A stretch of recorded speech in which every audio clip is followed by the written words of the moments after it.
Hello नमस्कार दोस्तों, स्वागत है आपका आपके अपने चैनल ट्रिपलिंग फिजिक्स पर। मेरा नाम शैलेंद्र है और मैं फिजिक्स का एजुकेटर हूं।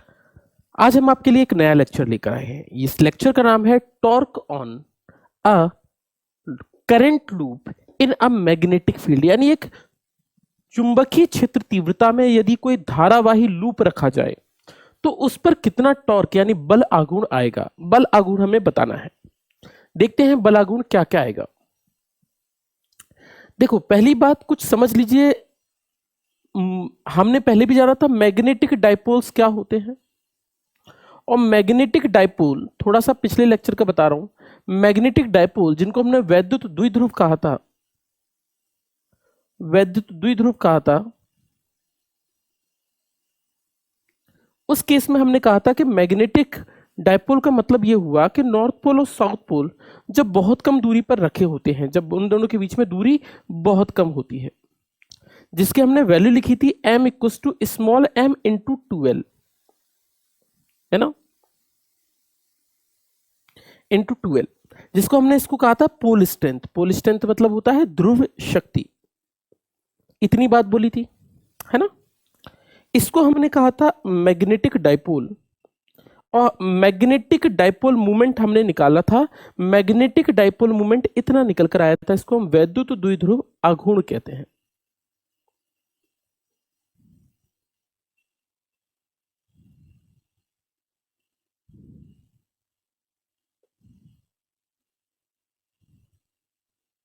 आघूर्ण, इतनी बात की थी। तो ऐसा तो नहीं है कि नॉर्थ पोल होंगे यही होंगे। मैंने आपसे यह भी कहा था कि अगर कोई करंट लूप होगा, यदि कोई धारावाही लूप होगा, जैसे मैंने कहा इसमें कोई करंट फ्लो कर रहा है, तो अगर धारा करंट फ्लो कर रहा है तो मैंने आपसे कहा था ऊपर की साइड मैग्नेटिक फील्ड, है ना, एक तरफ से जा रही होंगी और एक तरफ से क्या हो रही है, मैग्नेटिक फील्ड आ रही होगी। अगर मैंने बोला कि किस तरफ से जा रही होंगी तो आप इसके ऊपर उंगली रखते थे। यहां से जा रही होंगी, यहां से निकल कर आ रही होंगी, अंदर से निकल कर आ रही होंगी, यानी यहां से बाहर की तरफ आ रही होंगी। सिंपल सी बात है, बाहर की तरफ आ रही होगी। और एंटर कहां से करती हैं, साउथ पोल से, और एग्जिट कहां से करती हैं, नॉर्थ पोल से। ये भी हमें पता है, दोबारा से बता रहा हूं ताकि जो मैंने बताया है उसी चीज को ड्रॉ करूं। समझना, करंट की डायरेक्शन मान लो ये है। अगर करंट की डायरेक्शन ये है तो मैंने क्या किया, इसको मैं ऊपर मान लूं, और मैंने कहा, मैंने अंगूठा रखा और मैंने कहा अंदर की तरफ मैग्नेटिक फील्ड जा रही है, मतलब मैग्नेटिक फील्ड यहां से एंटर कर रही है और यहां से निकल कर जा रही है, अंदर जा रही है ना। हमने कहा इसी तरीके से मैंने ये भी ड्रॉ करके बताया था, फिगर एग्जैक्टली सेम बना दिया जो पहले था। और मैंने कहा सर एंटर कहां से करती है, साउथ पोल से, और अंदर से कहां से निकलती है, नॉर्थ पोल से, और इन दोनों के बीच में भी तो बहुत कम दूरी है। तो ये भी कैसे कंसिडर होगा, मैग्नेटिक पोल्स की तरह, मैग्नेटिक डाइपोल की तरह ये भी एक्ट करेगा। और इसका जो मैग्नेटिक डाइपोल मूवमेंट हमने निकाला था, यानी वैद्युत द्विध्रुव निकाला था, उसकी वैल्यू लिख दी थी हमने I इंटू ए वेक्टर। इसी तरीके से लिखी थी। तो सिर्फ अगर मैं कहता हूं कि डाइपोल है, तो डाइपोल कहने का मतलब ये नहीं है कि सिर्फ नॉर्थ पोल और साउथ पोल हमें ऐसे मैग्नेट बनाएंगे तभी डाइपोल निकाल पाएंगे। ये भी तो एक डाइपोल की तरह एक्ट कर रहा है, यानी एक भी क्या है, एक वैद्युत द्विध्रुव ही तो है। और इसका भी वैद्युत द्विध्रुव आघूर्ण कितना निकलता है, I इंटू ए होता है। इसको भी हम जान चुके हैं। बताइए कोई दिक्कत हो, हमने इतनी चीजों के बारे में जान लिया था।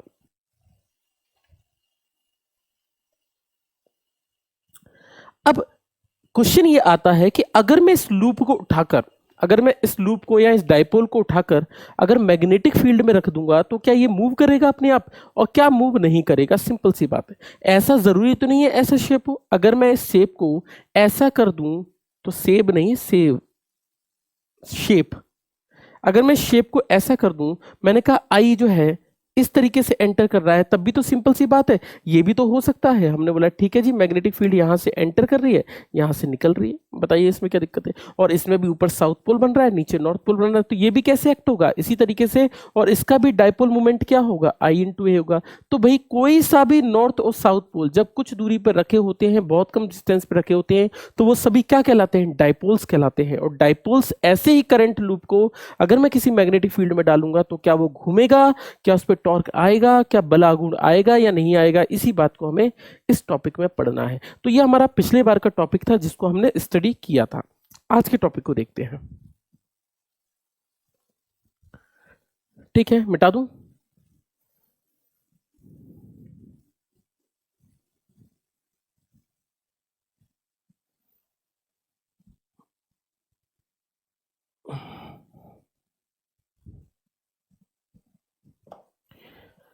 चलिए,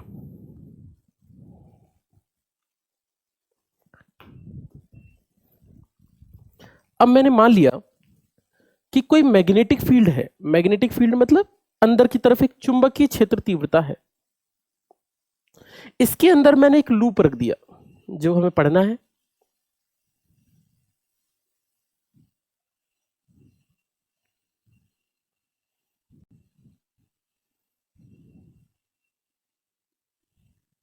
एक लूप रख दिया और मैंने कहा ये मेरा लूप है एक।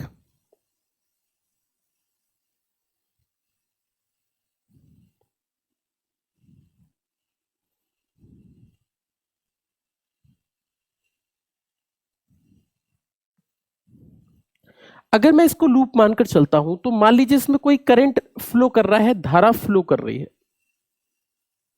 करंट मान लीजिए किसी भी डायरेक्शन में क्या कर रहा है, फ्लो कर रहा है। इस डायरेक्शन मान लेते हैं करंट फ्लो कर रहा है। अब क्या ये मूव करेगा या नहीं मूव करेगा, ये मुझे सबसे पहले देखना है। क्या ये मूव करेगा? लूप, ये क्या है? करंट लूप है। किसके अंदर है? मैग्नेटिक फील्ड के अंदर। कैसी मैग्नेटिक फील्ड के अंदर? करंट लूप है जिस मैग्नेटिक फील्ड है। अगर मान लीजिए इसकी लेंथ और ब्रेड्थ अगर मैं लिखूं तो इस साइड को मैं ए लिख देता हूं और इस वाली साइड को हम बी लिख देते हैं। अंदर लिख देता हूं, ये क्या है? ए है। ये ए साइड है, ये बी साइड है। अब क्वेश्चन ये अराइज होता है कि क्या इस पे टॉर्क आएगा या किस पे टॉर्क नहीं आएगा। तो टॉर्क निकालने के लिए मुझे एक फॉर्मूला यूज करना पड़ेगा जिसका नाम होता है torque equals to tau equals to F into perpendicular distance, यानी बलागुण बराबर बल गुणा लंबवत दूरी। ये हमने फॉर्मूला बचपन से पढ़ते आए हैं, टाउ बराबर एफ इंटू परपेंडिकुलर डिस्टेंस। ये फॉर्मूला तो पढ़ते आए हैं। अगर ये फॉर्मूला पढ़ते आए हैं तो इसका मतलब ये हुआ कि मैं इस फॉर्मूले को यहां पर भी अप्लाई कर सकता हूं। यहां पर अगर मैं अप्लाई करूं तो कैसे अप्लाई करूंगा, देखना, मेरी बात समझना बेटा। तो मुझे पहले फोर्स निकालना है, क्योंकि अगर मैं टॉर्क लिखना चाहता हूं तो मुझे पता है force into perpendicular distance use करूंगा। तो मुझे फोर्स निकालना है सबसे पहले, फोर्स कितना किस जगह पे होगा। अगर मैं इसको एक वायर मान लूं, इसको अकेला वायर मान लूं और मैं कहूं कि इस पे कितना फोर्स आ रहा है, तो इस वायर पर, तो मैं ये बोल सकता हूं अगर इतना हिस्सा मान लूं इस वायर को और ये वायर किसी मैग्नेटिक फील्ड के अंदर रखा हो, तो हमने एक चीज पढ़ी थी, force on wire in a magnetic field.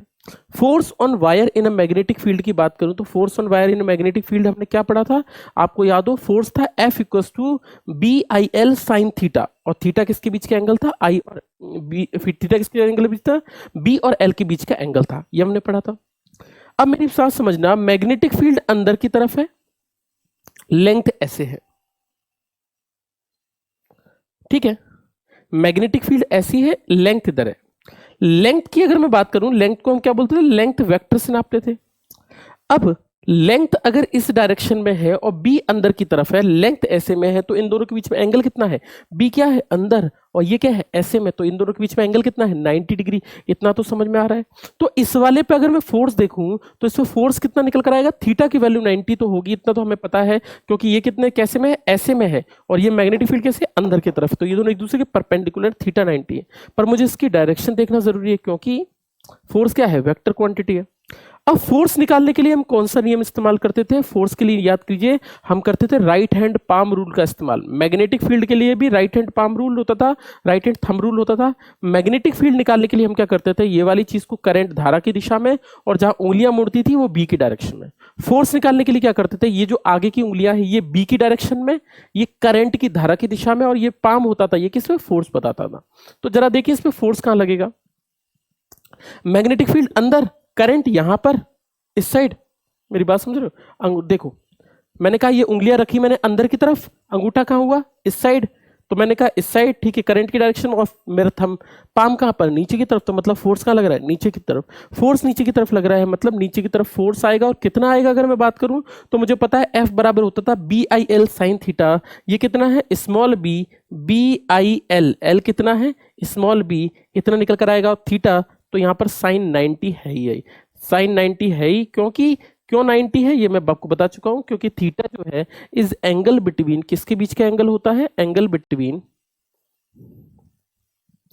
Theta is angle between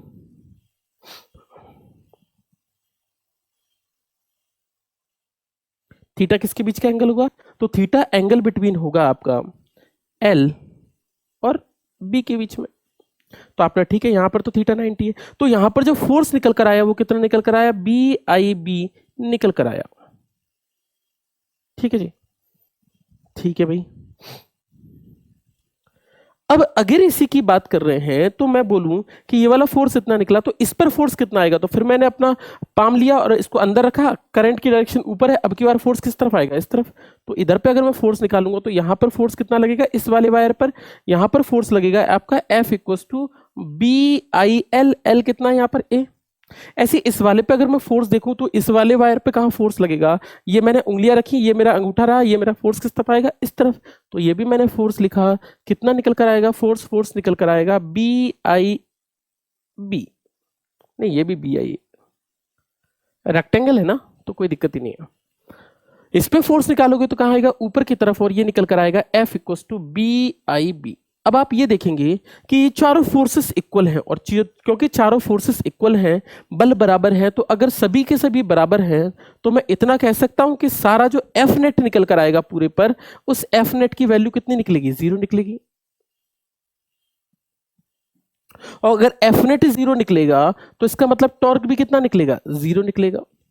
यानी अगर कोई करंट लूप इस तरीके से रखा होता है कि थीटा 90 डिग्री की वैल्यू बनाता है, तो उस वक्त उस पर लगने वाला फोर्स की वैल्यू यानी एफ नेट की वैल्यू भी 0 होती है, और लगने वाले टॉर्क यानी बल आघूर्ण का वैल्यू भी कितना होता है, 0 होता है। यानी उस पर कोई बल आघूर्ण नहीं होता, बल आघूर्ण कितना होता है, 0 होता है। तो ये टॉर्क, ये करंट लूप अपने आप नहीं घूमेगा। तो अगर आप किसी करंट लूप को ऐसे रख दोगे तो ये करंट मूव नहीं करेगा, ये ऐसा का ऐसे ही रखेगा, क्योंकि एफ नेट कितना है, 0 है।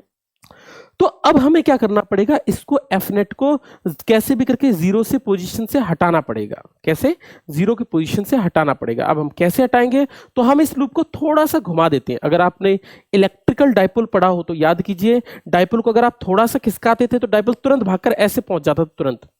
आप अगर थोड़ा सा इसका तुरंत ऐसे हो जाता, तुरंत घुमाते तुरंत ऐसे हो जाता। तो वो क्या करता था, इसी तरीके से जैसे ही मैं डाइपोल को थोड़ा सा घुमाऊंगा, ये डाइपोल में टॉर्क आ जाएगा और ये इसकी वजह से घूमना स्टार्ट कर देगा। तो ऐसे तो इस पर कोई टॉर्क यानी बल लागू नहीं होता, लेकिन अगर आप इसे थोड़ा सा टिल्ट कर दें, टिल्ट मतलब इससे थोड़ा सा टेढ़ा कर दें, और अगर आप इसे थोड़ा सा टेढ़ा कर देंगे तब इसके ऊपर फोर्स आ जाएगा।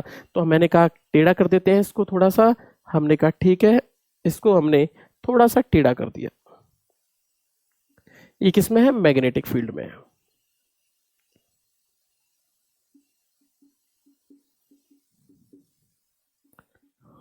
अब की बार L और B के बीच का एंगल 0 नहीं होगा, और क्योंकि 0 नहीं होगा इस वजह से इसके बीच में थीटा की वैल्यू 0 नहीं बचेगी, और अब की बार ये जो करंट लूप है वो घूमना स्टार्ट कर देगा। करंट लूप क्या करेगा, घूमना स्टार्ट कर देगा, करंट लूप घूमना स्टार्ट कर देगा। और कोई भी करंट लूप, जब कोई धारा, ऐसा कोई लूप, ऐसा कोई चीज जब घूमना स्टार्ट कर देगी तो इस पे कितना टॉर्क आएगा, तो उस टॉर्क की बात करें तो वो होता है I A B sine theta torque आएगा। तो कब टॉर्क आता है इस बात को ध्यान रखिएगा, अगर आपका थीटा 90 डिग्री बन रहा है या सीधे ऐसे में रखा हुआ है परपेंडिकुलर पोजीशन में, तो कोई बल लागू नहीं होता। लेकिन अगर आप इसको जरा सा भी टेढ़ा कर देंगे, मतलब ये मैग्नेटिक फील्ड थी, आपने थोड़ा सा टेढ़ा कर दिया, थोड़ा सा टेढ़ा कर दिया, तो इसकी वजह से इस पे क्या आएगा, टॉर्क आएगा। टॉर्क की वैल्यू यानी बल आघूर्ण की वैल्यू होगी आई ए बी साइन थीटा, और ये घूमकर कैसे हो जाएगा, सीधे पलट जाएगा जब तक कि इसका टॉर्क कितना 0 ना हो जाए। सिंपल सी बात। तो हमने टाउ बराबर क्या निकलेगा, NIAB। अगर नंबर ऑफ टर्न्स एक से ज्यादा होती, तो अगर मैं नंबर ऑफ टर्न्स यानी कुंडलियों की संख्या को, नंबर ऑफ टर्न्स को n मान लूं, तो यहां पर टॉर्क जो निकल कर आएगा वो निकल कर आएगा NIAB साइन थीटा निकल कर आएगा। इतना टॉर्क निकल कर आएगा। तो डाइपोल कब घूमता है कब नहीं घूमता है, इस बात को आप हमेशा याद रखिएगा। और इसी वजह से डाइपोल क्या करता है, हमेशा और हमेशा घूमना स्टार्ट कर देता है, और इसी वजह से डाइपोल रोटेट होता है। अब इतनी बात तो समझ में आ रही है कि करंट है, तो जितना ज्यादा करंट होगा उतना ज्यादा टॉर्क होगा। जितना ज्यादा एरिया होगा उतना ज्यादा टॉर्क होगा, और जितना ज्यादा बी होगा उतना ज्यादा टॉर्क होगा। यानी सिंपल सी बात है, सिंपल सी बात है कि अगर मुझे बल आगुड़ घुमाना है, उसको तेजी से घुमाना है, तो कोई भी मोटर वगैरह होती है ना, उन सब में इसी फंडा को यूज किया जाता है। या तो आप आई को ज्यादा कर दीजिए, करंट को ज्यादा कर दीजिए, एरिया को ज्यादा कर दीजिए, मैग्नेटिक फील्ड को ज्यादा कर दीजिए, वो टायर उतना ही तेज घूमेगा। जो इलेक्ट्रिक मोटर बनाते हैं ना, छोटे छोटे रोबोट बनाते हैं, उसके अंदर इसी कंसेप्ट का इस्तेमाल होता है, और इसी वजह से चीजें रोटेट करती हैं, है ना। तो ये टॉर्क क्या करेगा, इस वजह से ये चीज रोटेट करना स्टार्ट कर देगी, और इसी को हम क्या बोलते हैं, बल आघूर्ण यानी टॉर्क कह के चलते हैं। यही मेरा मेन कंसेप्ट था इस चीज के अंदर। तो टॉर्क की वैल्यू कितनी होती है मुझे बताना था आपको। टॉर्क की वैल्यू होती है NIAB साइन थीटा, और अगर कोई लूप 90 डिग्री पर रखा हो, थीटा इक्वल 90 डिग्री पर, तो कोई भी फोर्स नहीं आता है, कोई भी टॉर्क नहीं आता है। लेकिन अगर वो थोड़ा सा टिल्ट हो जाएगा, थोड़ा सा मुड़ जाएगा, तो आपको उस लूप पर फोर्स आने लगेगा, जिसकी वजह से वो चीज गोल गोल घूमना स्टार्ट कर देगी। और गोल गोल घूमना स्टार्ट करेगी मतलब पूरा तो नहीं घूमेगी, पर एक बार टर्न कर जाएगी, फिर आपको दोबारा थोड़ा टिल्ट करना पड़ेगा, फिर दूसरा टर्न कर जाएगी, और इस तरीके से वो बार बार टर्न करना स्टार्ट कर देगी। इसी तरीके से हम इस चीज को पढ़ते हैं। अब इसी चीज पर बेस्ड हमारा एक इंस्ट्रूमेंट है, इसका नाम होता है मूविंग कॉइल गैल्वेनोमीटर।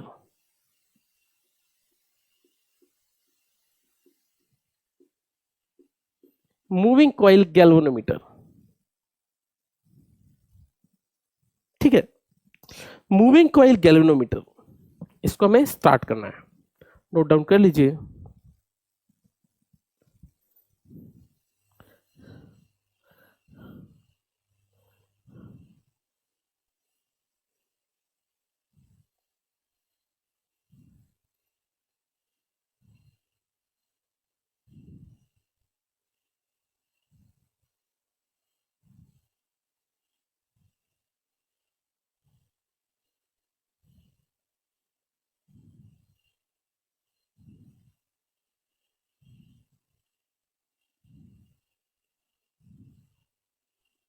चलिए, हो गया।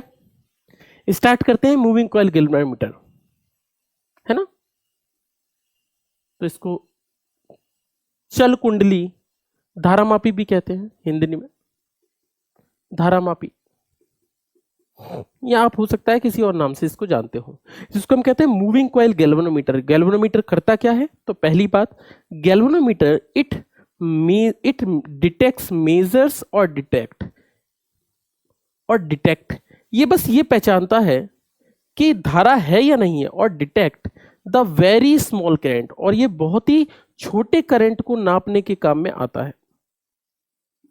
ये बहुत ही छोटे करंट को नापने के लिए आता है, यानी इट मेजर्स और detect a very small current, ये बहुत ही छोटे करंट को नापने के उपयोग में आता है।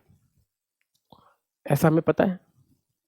हमें यह भी पता है कि इसका जो रेसिस्टेंस होता है, प्रतिरोध होता है, it has a very small resistance, बहुत ही कम रेसिस्टेंस होता है, बहुत कम प्रतिरोध रखा जाता है। और इसके साथ साथ हमने ये भी जाना था कि इसका जो रेसिस्टेंस होता है वो लगभग 0 के बराबर होता है। अगर आप इसको R इक्वल टू 0 लिख सकते हैं, अगर आप इसमें आइडियली बात कर रहे हैं तो, है ना। और सीरीज में कनेक्ट करते हैं, ये तो पता ही है, हमें इसकी कोई जरूरत नहीं है।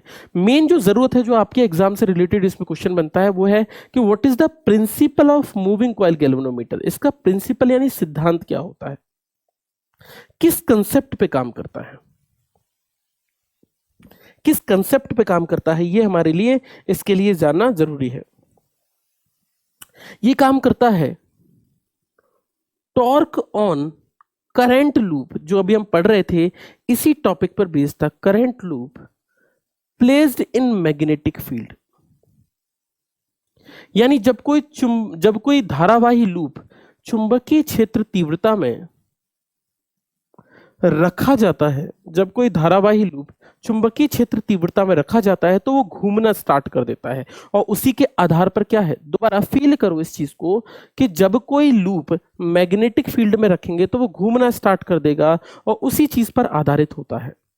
लेकिन कोई चीज घूमेगी कब, मुझे ये पता है। अगर मुझे किसी चीज को घुमाना है तो टाउ बराबर NIAB साइन थीटा होता है। तो अगर मुझे टॉर्क चाहिए तो पहली बात तो ये हुई कि वो 90 डिग्री पे नहीं रहना चाहिए, पहला कंसीडर हुआ। दूसरी बात ये हुई कि उसमें जब धारा होगी तभी तो उसमें टॉर्क आएगा, अगर आई जीरो हो जाएगा तो उसमें टॉर्क नहीं आएगा। इसका मतलब ये हुआ कि जैसे जैसे इसमें धारा डालूंगा, जैसे जैसे गैल्वेनोमीटर में करंट डालूंगा, गैल्वेनोमीटर घूमना चालू कर देगा। बस मेरा इतना कंसेप्ट मेरे लिए जरूरी है कि जैसे जैसे करंट का एंटर करूंगा उतनी उतनी धारा निकलेगी। और खास बात बताऊं, जितना ज्यादा करंट जाएगा उतना ज्यादा डिफ्लेक्ट करेगी, जितना कम करंट जाएगा उतना कम डिफ्लेक्ट करेगी। और इसी तरीके से हम क्या करते हैं, धारा नाप लेते हैं। मैंने बोला कि भाई मैंने बहुत कम करंट दिया तो ये कम मुड़ेगी, बहुत ज्यादा करंट दे दिया तो बहुत ज्यादा टॉर्क आ जाएगा। और इसी कंसेप्ट से हम क्या नापते हैं, मूविंग कॉइल गैल्वेनोमीटर को प्रयोग में लाते हैं। तो torque on current loop placed in magnetic field, है ना। तो किसी धारावाही लूप पर बल आघूर्ण जब उसे चुंबकीय क्षेत्र तीव्रता में रखा जाता है, ठीक है ना। इसका मतलब ये हुआ, जब कोई धारा किसी चल कुंडली धारामापी में जाती है,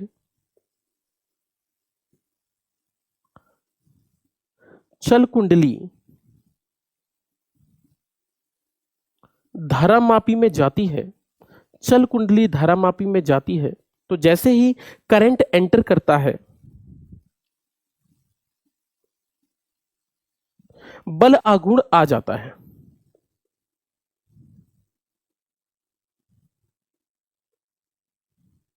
बल आघूर्ण आ जाता है तो इसकी वजह से क्या होता है, टॉर्क आ जाता है। और टॉर्क के आने की वजह से क्या होता है, इट स्टार्ट्स डिफ्लेक्टिंग। ये क्या होता है, मुड़ने लग जाता है, डिफ्लेक्ट होने लग जाता है, इट स्टार्ट्स डिफ्लेक्टिंग। और जिसको हम किससे कनेक्ट कर देते हैं, which is connected to pointer. और ये क्या करता है, पॉइंटर जो जैसे घड़ी की सुई होती है ना, सुई से कनेक्ट कर देते हैं, और सुई भी क्या करती है, उसके साथ साथ मुड़ती है, और हम ऊपर नंबरिंग कर देते हैं और बस हमारा करंट नप जाता है। Which is connected to pointer scale from which current can be measured और डिटेक्टेड, जिससे हम धारा को नाप भी सकते हैं, डिटेक्ट कर सकते हैं, मेजर्ड और डिटेक्टेड। तो इस तरीके से हम क्या करते हैं, करंट को मूविंग कॉइल गैल्वेनोमीटर से चीजों को नापते हैं। तो इसका जो प्रिंसिपल है उस चीज को मत भूलिएगा, सिंपल सी बात। तो जैसे जैसे करंट एंटर करेगा वैसे वैसे टॉर्क उतना ही ज्यादा आता जाएगा, और जितना ज्यादा जाता जाएगा उतना ज्यादा वो मुड़ता चला जाएगा। और इसी को हमने क्या किया, ऊपर पॉइंटर से जोड़ दिया है, और पॉइंटर उसको स्केल देती हुई चली जाएगी, स्केल देती हुई चली जाएगी।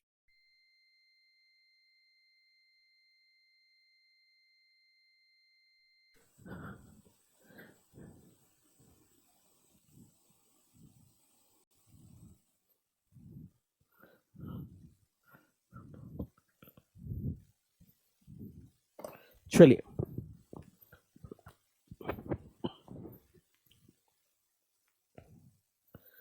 नेक्स्ट चीज, मूविंग कॉइल गैल्वेनोमीटर की अगर मैं बात करूंगा, तो मूविंग कॉइल गैल्वेनोमीटर को बनाने में अगर मैं बनाने की बात करूं, पहले मैं तो ये लिख दूं कि हमने प्रिंसिपल तो लिख दिया है। इसका मतलब ये हुआ, मैं ऐसे लिख दूं, मोर द करंट, जितना ज्यादा धारा होगी, जितना ज्यादा करंट होगा, जितना ज्यादा धारा होगी, जैसे फॉर्मूले से पढ़ा था, जितना ज्यादा करंट होगा उतना ज्यादा बल आघूर्ण होगा, उतना ज्यादा बल आघूर्ण होगा। बोलो, जितना ज्यादा करंट होगा उतना ज्यादा बल आघूर्ण होगा, और उतना ज्यादा जितना बल आघूर्ण होगा उतना ही ज्यादा डिफ्लेक्शन भी होगा, मोर द डिफ्लेक्शन, उतना ही ज्यादा डिफ्लेक्शन भी होगा।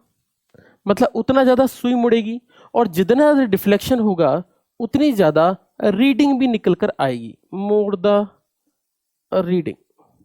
तो सिंपल सी बात है, और इसी कंसेप्ट पे क्या होता है, मूविंग कॉइल गैल्वेनोमीटर बना होता है। बस इतने से सिंपल कंसेप्ट पे मूविंग कॉइल गैल्वेनोमीटर बना होता है। वर्किंग पे ज्यादा तो नहीं जा सकते क्योंकि हमारे लिए इंपॉर्टेंट नहीं है, बट फिर भी थोड़ा सा आपको बना के बता देता हूं कि कैसे बनाई जाती है। एक तरफ बनाते हैं नॉर्थ पोल, एक तरफ बनाते हैं साउथ पोल, ऑब्वियस सी बात है।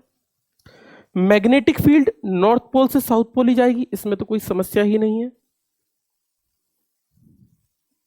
ये हमें पता है। अब इसके बीच में हम क्या लगाते हैं, कॉइल डालते हैं, मूविंग कॉइल गैल्वेनोमीटर के बीच में। इसको मैं बाद में बनाऊंगा, पहले मैं इनको मिला दूंगा बाद में, पहले मैं कॉइल बना दूं।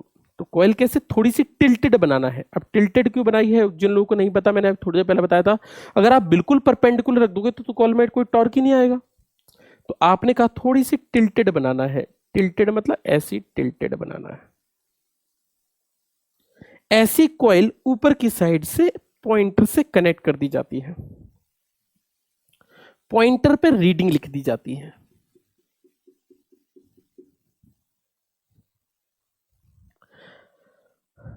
मैग्नेटिक फील्ड कहां से कहां कर रही है एक्ट, ऐसे कर रही है, ऐसे कर रही है, ऐसे कर रही है। नंबर ऑफ टर्न्स कितने हैं इसमें, नंबर ऑफ टर्न्स, कुंडलियों की संख्या कितनी है, नंबर ऑफ टर्न्स, कुंडलियों की संख्या है कैपिटल एन। चुंबकीय क्षेत्र तीव्रता कितनी होती है, मैग्नेटिक फील्ड इंटेंसिटी कितनी, यूनिफॉर्म है, और कितनी है, कैपिटल बी है।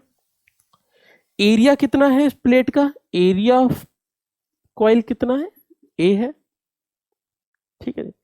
अब मुझसे क्या कहा गया, तो अब जैसे इसके अंदर करंट एंटर करता है, तो जितना ज्यादा करंट एंटर करता है इसके अंदर, जितना ज्यादा इसके अंदर करंट एंटर करता है, उतना ही ज्यादा इस पर टॉर्क लगता है, और टॉर्क लगता है इसकी वजह से वो इतना ही ज्यादा डिफ्लेक्ट होता चला जाता है, उतना ही ज्यादा मुड़ता चला जाता है, या इस तरफ मुड़ता चला जाता है। तो जितना ज्यादा करंट फ्लो करेगा उतना ज्यादा इसमें करंट में डिफ्लेक्शन आएगा, और हम इस पे रीडिंग में देख सकते हैं कि कितना ज्यादा डिफ्लेक्शन आएगा। और इसी तरीके से करंट जो होता है वो नपता है, सिंपल सी बात। तो करंट के आने से क्या होती है, ये सारी की सारी चीजें एक्ट करना स्टार्ट कर देती हैं, एक्ट करना स्टार्ट कर देती हैं। तो पर मेरे भाई एक बात बताना, अगर मैंने इसको लगा दिया तो ये जैसी करंट डालूंगा ये तुरंत, इसको रोकने वाला तो कोई है नहीं, तो ये तुरंत कहां पहुंच जाएगा, लास्ट में जाकर ये कॉइल यहां पर आकर अटक जाएगी। पर ये कॉइल वापस क्यों आएगी, वापस थोड़ी ना लौट कर आएगी, वापस कॉइल क्यों आएगी भैया, तो कॉइल वापस तो लौट के नहीं आएगी, लेकिन हम तो ये चाहते हैं ना जैसे करंट निकालें कॉइल दोबारा से कहां आ जाए, उसी जगह पर आ जाए। तो उसके लिए क्या करते हैं, यहां पर एक स्प्रिंग जोड़ दी जाती है, स्प्रिंग जोड़ दी जाती है, स्प्रिंग है, स्प्रिंग जोड़ दी जाती है।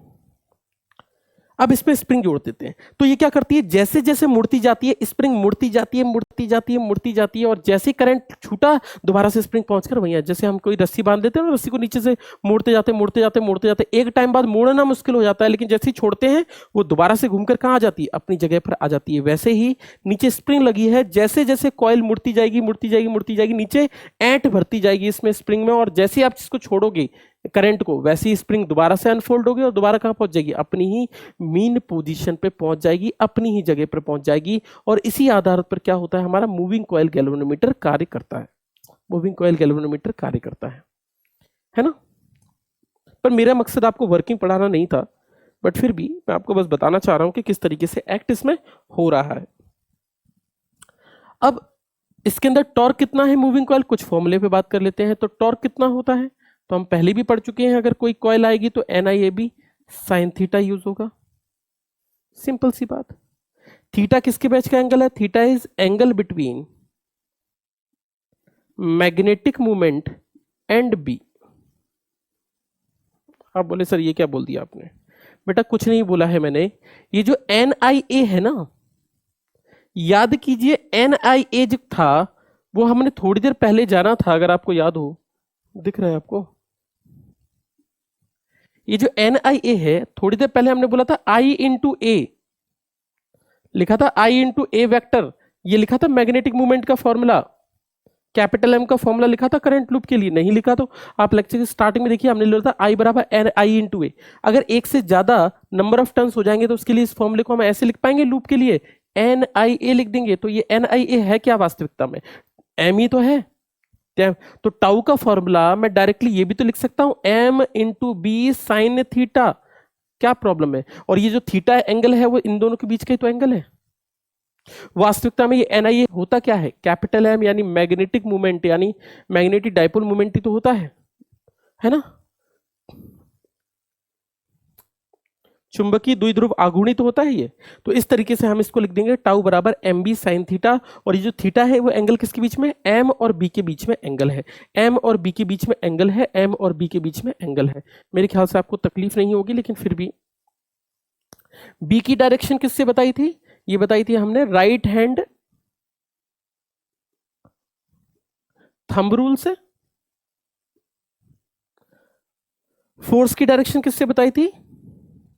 राइट हैंड पाम रूल से, दाएं हाथ की हथेली का नियम, है ना। और पिछले ही टर्न पे मैंने मैग्नेटिक मूवमेंट के बारे में भी बात की थी। मैग्नेटिक मूवमेंट यानी मैग्नेटिक डाइपोल मूवमेंट यानी चुंबकीय आघूर्ण के बारे में बात की थी कि इसकी डायरेक्शन अगर लेना है तो कैसे लोगे इसकी डायरेक्शन। ये भी मैंने आपको पिछले टर्न पे बताया था। मैंने बोला था जो फिंगर्स होती हैं, उंगलियां जो मोड़नी है, फिंगर्स जो मोड़नी है वो आप धारा की दिशा में मोड़ देना, करंट की डायरेक्शन में। और जो अंगूठा होगा वो किसकी डायरेक्शन देगा? मैग्नेटिक मूवमेंट की। अगर आपको नहीं पता तो पिछले लेक्चर को देखें, मैंने पूरा समझाया है। मैग्नेटिक मूवमेंट की डायरेक्शन होगी चुंबकीय द्विध्रुव की डायरेक्शन निकल आएगी, आघूर्ण की दिशा निकल आएगी। तो हमने कहा था एम की डायरेक्शन निकालने के लिए ये होगा। तो इस तरीके से मेरा करंट फ्लो कैसे कर रहा है? ऐसे फ्लो कर रहा है ना। करंट ऐसे फ्लो कर रहा है, करंट ऐसे फ्लो कर रहा है तो मैं क्या करूंगा, इसकी तरफ फिंगर्स मोड़ूंगा करंट की तरफ। करंट कैसे? ऐसे बह रहा है, करंट ऐसे बह रहा है और मेरा अंगूठा कहाँ आ रहा है? बाहर की तरफ, यानी मैग्नेटिक मूवमेंट की डायरेक्शन। उंगलियां कहाँ मोड़नी होती है? धारा की तरफ। धारा की तरफ उंगलियां मोड़ी, धारा की तरफ उंगलियां मोड़ेंगे, जहां अंगूठा होगा वो मैग्नेटिक मूवमेंट होगा। मैग्नेटिक फील्ड की डायरेक्शन क्या है? मैग्नेटिक फील्ड की डायरेक्शन है यहां से यहां, तो इन दोनों के बीच में एंगल बन जाएगा 90 डिग्री इस वक्त पे, और एंगल लिख दिया जाएगा। तो इस तरीके से हम एंगल बता देंगे इन दोनों के बीच में, और इस तरीके से ये एंगल लिख दिया जाता है। इस तरीके से ये एंगल होता है, इन दोनों के बीच में लिख दिया जाता है। अगली बात करते हैं, मिटा दूं इस चीज को, कुछ छोटे छोटे फॉर्मूलेज और हैं उनको भी नोट डाउन कर लेते हैं।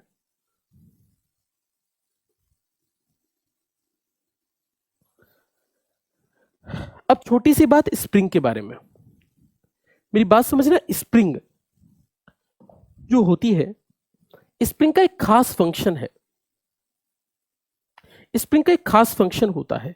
स्प्रिंग को जैसे जैसे आप मोड़ते जाते हैं, मोड़ते जाते हैं, मोड़ते जाते हैं और छोड़ते हैं, तो स्प्रिंग दोबारा से अपने अनफोल्ड होकर बिना मुड़कर दोबारा अपनी जगह पे आ जाती है। आप सोच के देखो, उसे वापस कौन लेकर आता है? उसे कोई ना कोई वापस तो लेकर आता होगा, और वापस कोई लेकर आता होगा मतलब कोई फोर्स ही तो रहा होगा। तो जैसे जब हम स्प्रिंग को मोड़ते जाते हैं तो इसके अंदर एक फोर्स स्टोर होता है। स्टोर मतलब उसके अंदर एक फोर्स बनता चला जाता है, और उस फोर्स को हम नाम देते हैं रीस्टोरिंग फोर्स।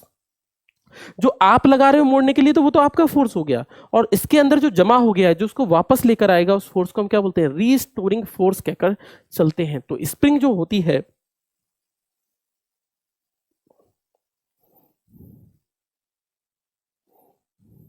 ठीक है, इसके बारे में लिख लेते हैं। एज अ स्प्रिंग ट्विस्टेड, जैसे जैसे स्प्रिंग को मोड़ा जाता है, जैसे जैसे स्प्रिंग को मोड़ा जाता है, जैसे जैसे स्प्रिंग को मोड़ा जाता है, एक नया बल जिसे रीस्टोरिंग फोर्स, यानी बदला लेने वाला, बदला लेगा ना, ये वापस आएगा तो उस आपसे बदला लेगा, जो आपने मोड़ा था उसका बदला लेगा। Restoring force stored in it, इसके अंदर क्या हो जाता है? स्टोर हो जाता है। Restoring force stored in it, restoring force stored in it, तो क्या होता है? इसमें स्टोर हो जाता है, इसमें स्टोर हो जाता है। रीस्टोरिंग फोर्स स्टोर हो जाता है इसके अंदर,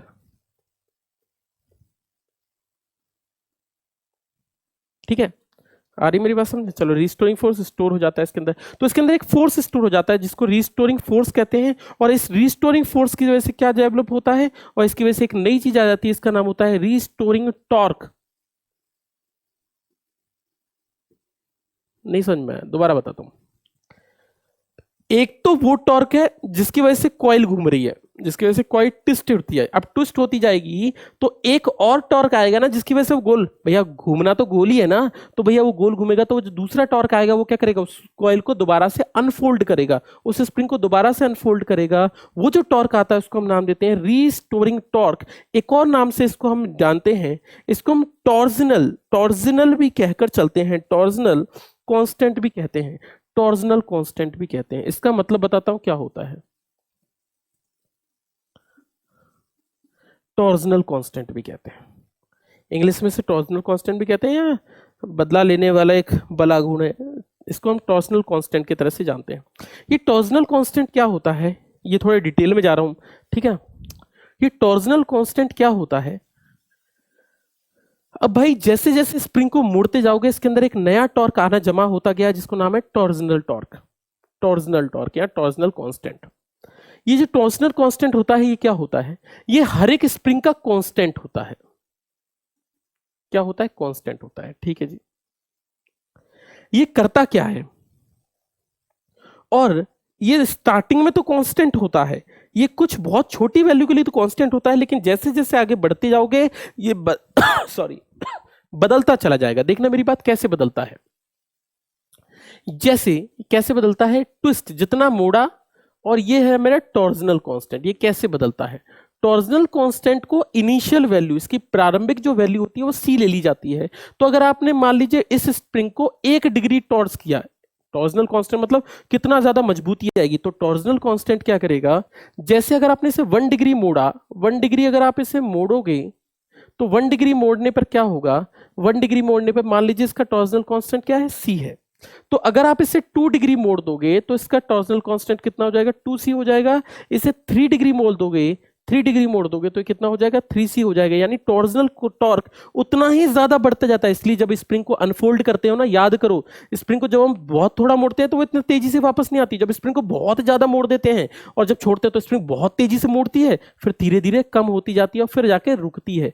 याद कीजिए, तो मतलब जो स्टार्टिंग में बहुत तेजी से मुड़ती है, मतलब स्टार्टिंग में जब बहुत मोड़ा गया था तब उसमें टॉर्जनल कांस्टेंट की वैल्यू बहुत रही होगी, इसकी वजह से बहुत सारा टॉर्क होता है, बहुत सारा अलग गुण होता है। इसलिए जब बहुत मोड़ देते हैं स्प्रिंग को तो बहुत तेजी से मुड़ती है स्टार्टिंग में, फिर धीरे धीरे मुड़ती चली जाती है। यानी ये टॉर्जनल कांस्टेंट ट्विस्ट के बदलने से, मुड़ने की वजह से भी बदलता हुआ चला जाता है। तो इस टॉर्जनल कांस्टेंट की वैल्यू जो होती है वो इस तरीके से बदलती हुई चली जाती है।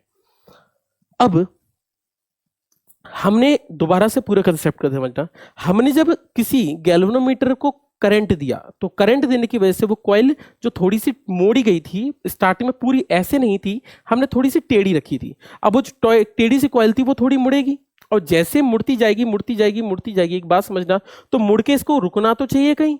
अब ये रुकेगी कैसे भैया, अगर कोई बल रोकने वाला नहीं होगा तो वो तो लास्ट में जाके लग जाएगी, भले जरा सा करंट दे दो उसकी वजह से भी लास्ट में जाके लगेगी। लेकिन इसको रोकेगा कौन, उसको रोकेगा टॉर्जनल कांस्टेंट। कैसे रोकेगा, दोबारा समझना, आप मेरी बात समझना। आप स्प्रिंग को एक हद तक मोड़ सकते हो, एक हद से ज्यादा तो नहीं मोड़ सकते, सिंपल सी बात है, एक हद से ज्यादा तो नहीं मोड़ सकते। अब हर एक की ताकत अलग अलग है, हो सकता है आपकी ताकत स्प्रिंग को गोल घुमा के मोड़ने की कम हो सकता है मेरी ताकत ज्यादा हो।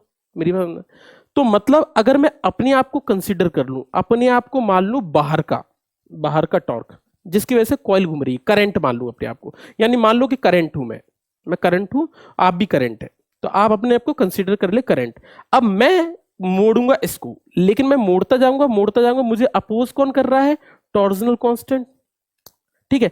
तो एक टाइम ऐसा आएगा जब आपका फोर्स या आपका टॉर्क और बाहर से आने वाला जो रीस्टोरिंग जो टॉर्क है, टॉर्जनल कांस्टेंट है, इन दोनों की वैल्यू जब बराबर हो जाएगी तो कॉइल रुक जाएगी, उससे ज्यादा तो नहीं मोड़ पाएगा। हो सकता है मुझसे ज्यादा करंट वाला, यानी मुझसे कोई बड़ा आदमी आ जाए जिसमें ज्यादा करंट है, वो तो उस कॉइल को और ज्यादा मोड़ देगा, उतना मैं नहीं मोड़ पाऊंगा। तो ये कॉइल वहां जाके रुकेगी जहां पर टॉर्जनल कांस्टेंट जो है वो किसके बराबर बैठ जाएगा, आपने जो टॉर्क लगाया है NIAB उसके बराबर बैठ जाएगा। मेरी बात समझ रहे हो, तो ये कॉइल वहां जाके रुकेगी जहां पर दोनों वैल्यूज क्या हो जाएंगी, बराबर होकर लौट आएंगी, मतलब दोनों वैल्यूज क्या हो जाएंगी, बराबर होकर चली जाएंगी।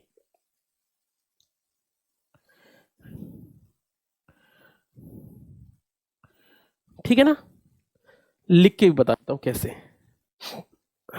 रिस्टोरिंग टॉर्क या torsional constant, when a current, जब इसमें कोई धारा प्रवाहित होगी, when a current flows through it, जब इसमें कोई धारा प्रवाहित होगी, किसमें, कॉइल में, अ टॉर्क, एक बल आघूर्ण पैदा होगा, एक बल आघूर्ण पैदा होगा, और उसकी वजह से क्या होगी, रोटेट होना स्टार्ट हो जाएगी, स्टार्ट्स इंक्रीजिंग, और इसकी वजह से क्या होगी, ये रोटेट होती चली जाएगी, मुड़ती चली जाएगी, मुड़ती चली जाएगी, कॉइल मुड़ती चली जाएगी। परंतु कुछ समय बाद, but after some time, but कुछ समय बाद, आफ्टर सम टाइम, कुछ समय बाद, टॉर्क अप्लाइड, जो आपने टॉर्क लगाया है, टॉर्क अप्लाइड जो आपने बलागुण लगाया है, विल बी इक्वल, और वो किसके बराबर हो जाएगा, will be equal to restoring torque, जो उसके अंदर समा गया है, अंदर बैठ गया है, अंदर वाली ताकत जो है उसके बराबर हो जाएगा। उससे ज्यादा तो मोड़ नहीं पाओगे, और उस समय क्या हो जाएगी, ये चीज स्टॉप हो जाएगी। Equal to restoring torque, equal to restoring torque.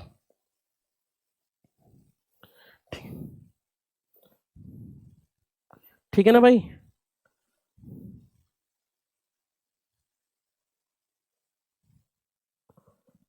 Equal हो जाएगी, यानी टॉर्क अप्लाइड उस वक्त पे स्टॉप हो जाएगा, इट स्टॉप्स, उस वक्त स्टॉप हो जाएगा। इसको मैं ऐसे भी लिख सकता हूं, टॉर्क अप्लाइड जो होगा वो किसके बराबर हो जाएगा, टॉर्क अप्लाइड बराबर हो जाएगा मेरा टॉर्क रिस्टोर्ड के बराबर, जितना उसके अंदर ताकत हो जाएगी। ये दोनों टॉर्क क्या हो जाएंगे, बराबर होंगे, और स्प्रिंग उसी वक्त पे जाके रुक जाएगी, उससे ज्यादा नहीं मुड़ पाएगी। उससे ज्यादा मुड़ना है तो करंट और डालना पड़ेगा, और उससे ज्यादा तभी मुड़ पाएगी। यानी सिंपल सी बात है, जितना करंट देते जाओगे उतना ज्यादा मुड़ती जाएगी। कब रुकेगी, जब ये दोनों वाली रीस्टोरिंग टॉर्क बाहर वाले टॉर्क के बराबर हो जाएगा, तब ये जाके स्प्रिंग रुक जाएगी। इसी को हम मूविंग कॉइल गैल्वेनोमीटर के नाम से जानते हैं, नोट डाउन कर लीजिए। आगे देखते हैं।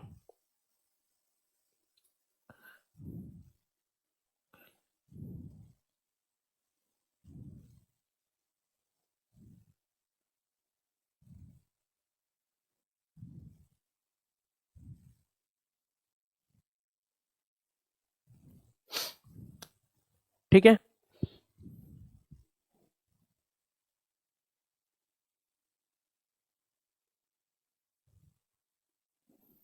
हो गया। अब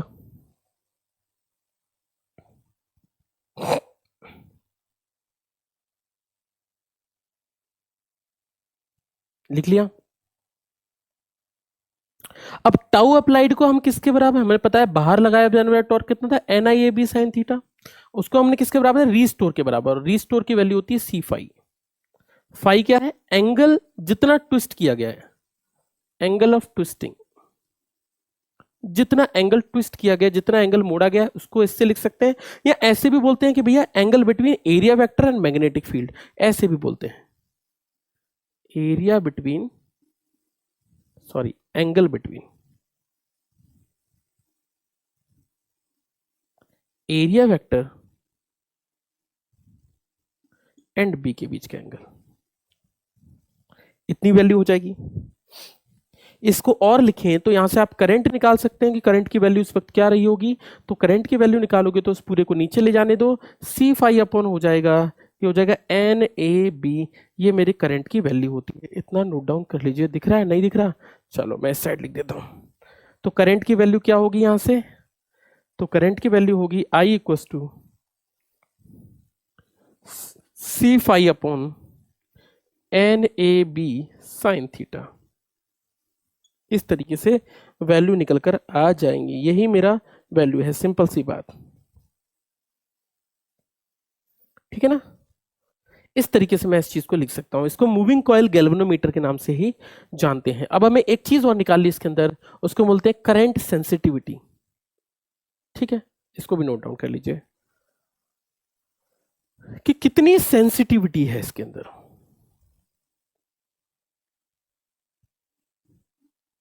कितनी सेंसिटिविटी है इसके अंदर। सेंसिटिविटी का मतलब यह हुआ कि कितना जरा सा करंट दे दे और ये भगती फिरे, मतलब बहुत तेजी से इसके अंदर मुड़ाव आ जाए, यानी बहुत छोटा सा करंट भी ना पाए। जब हम छोटा सा करंट देंगे, हमने कहा 0.012 दे दिया हमने माइक्रो एम्पियर, इतने में भी भाग के चली जाए सुई, तो इसको बोलेंगे सेंसिटिविटी। तो जितने कम करंट में जितना ज्यादा डिफ्लेक्शन होगा उसको हम बोलते हैं sensitivity, current sensitivity. Current sensitivity, current sensitivity का मतलब हुआ जितना स्मॉलर करंट हो, जितना कम धारा हो, स्मॉलर करंट में बहुत कम धारा में भी अगर लार्ज डिफ्लेक्शन हो, बहुत ज्यादा अगर सुई मुड़ जाए, तो ऐसे को हम क्या बोलते हैं, सेंसिटिविटी। और उतना ही अच्छा हमारा मूविंग कॉइल गैल्वेनोमीटर होगा जो जरा से करंट में बहुत तेजी से भागे, ऐसे को ही हम बोलेंगे स्मॉलर करंट में जो लार्ज डिफ्लेक्शन दे। ठीक है ना। अगर मैं इसके फॉर्मूले की बात करूं, उसका फॉर्मूला क्या होगा, तो इसके फॉर्मूले को हम लिख सकते हैं किसके बराबर, तो लिखिएगा करंट सेंसिटिविटी जो होती है, करंट सेंसिटिविटी जो होती है उसकी वैल्यू होती है फाई अपॉन आई के बीच में, फाई अपॉन आई के बराबर। इसकी वैल्यू को हम लिखते हैं, करंट सेंसिटिविटी को लिखते हैं फाई अपॉन आई के बराबर। नोट डाउन कर लें, ठीक है। इसी चीज को हम बोल के चलते हैं, ठीक है। एक क्वेश्चन आपके लिए बहुत इंपॉर्टेंट, ये थ्योरी का क्वेश्चन है, यही इंपॉर्टेंट है आपके लिए। क्या, हाउ टू इंक्रीज, कैसे हम सेंसिटिविटी बढ़ा सकते हैं, हाउ टू इंक्रीज सेंसिटिविटी। हम कैसे सेंसिटिविटी बढ़ा सकते हैं। तो अगर मुझे सेंसिटिविटी बढ़ानी है तो जरा इस फॉर्मूले को देखो, हम इस फॉर्मूले को और क्या लिख सकते हैं। मैंने अभी थोड़ी देर पहले लिखा था NIAB जो था वो मेरा C5 के बराबर था, C5 के बराबर था, साइन थीटा था, एंगल तो हम ले लेंगे, है ना। अब एक काम करते हैं, मुझे निकालना है फाई अपॉन आई, तो फाई अपॉन आई लिख लूं तो मैं इसको फाई अपॉन आई को लिख सकता हूं, ये इधर जाएगा, ये बराबर क्या होगा, NAB के बराबर। फाई अपॉन आई किसके बराबर बचा, NAB के बराबर। अच्छा C भी छूट गया, फाई अपॉन आई किसके बराबर होगा, NAB बाय C के बराबर। तो हमने बोला किसके बराबर रहेगा, ये NAB बाय C के बराबर रहेगा। तो सिंपल सी बात है, तो मुझे क्या क्या करना पड़ेगा, अगर मुझे ये पूरा टीम इंक्रीज करना है, सेंसिटिविटी को इंक्रीज करना है, तो पेपर में यही पूछा जाता है, क्या होगा, इंक्रीज कर दें किस चीज को, नंबर ऑफ टर्न्स को, यानी कुंडलियों की संख्या को क्या कर दें, इंक्रीज कर दें, इंक्रीज एन, या फिर क्या कर दें, एरिया को इंक्रीज कर दें, कुंडलियों की संख्या को इंक्रीज कर दें, या फिर क्या काम करें आप, या मैग्नेटिक फील्ड को इंक्रीज कर दें, यानी बी को इंक्रीज कर दें, या फिर क्या काम करें आप, या फिर डिक्रीज टॉर्जनल कांस्टेंट या टॉर्क, रिस्टोरिंग टॉर्क, तो इस कांस्टेंट को डिक्रीज कर दें। और अगर आप इसको डिक्रीज करना चाहते हैं तो इसके लिए एक सिंपल सा तरीका है, क्या काम करें, आप यूज करें फॉस्फर ब्रॉन्ज वायर या फिर क्वार्ज वायर का यूज करें। जो आप यूज कर रहे हो वो क्या करें, क्वार्ज वायर यूज करें। वायर कैसे होगा जो हम यूज कर रहे थे, wire will always be insulated, यानी कुचालक वाला वायर ही यूज करेंगे,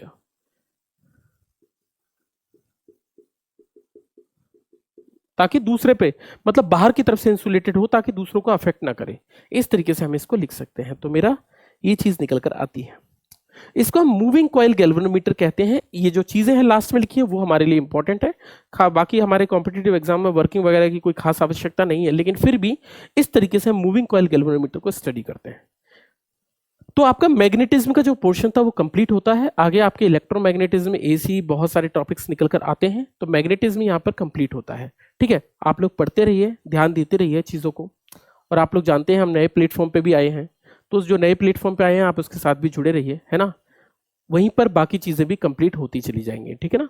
बाकी अभी क्लासेस चल रही हैं, तो आप लोग साथ में जुड़े रहिए और थोड़ा सा हौसला बना कर रखिए। एग्जाम होगा, लेकिन एग्जाम होगा तो ज़्यादा समय नहीं दिया जाएगा भाई। एग्जाम होगा लेकिन ज़्यादा समय नहीं दिया जाएगा। और अगर आप ये सोच कर बैठे हैं कि नहीं भाई मेरा नोटिफिकेशन निकलेगा तभी मैं पढ़ना चालू करूंगा, तो आप बहुत बड़ी गलती कर रहे हैं।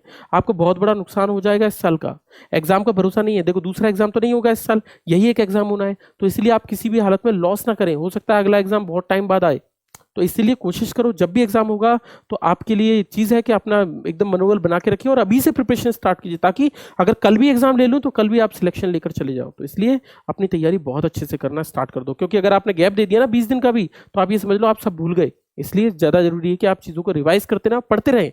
एग्जाम होगा, डोंट वरी। चलो मिलते हैं नेक्स्ट टाइम पर। थैंक यू वेरी मच, है ना।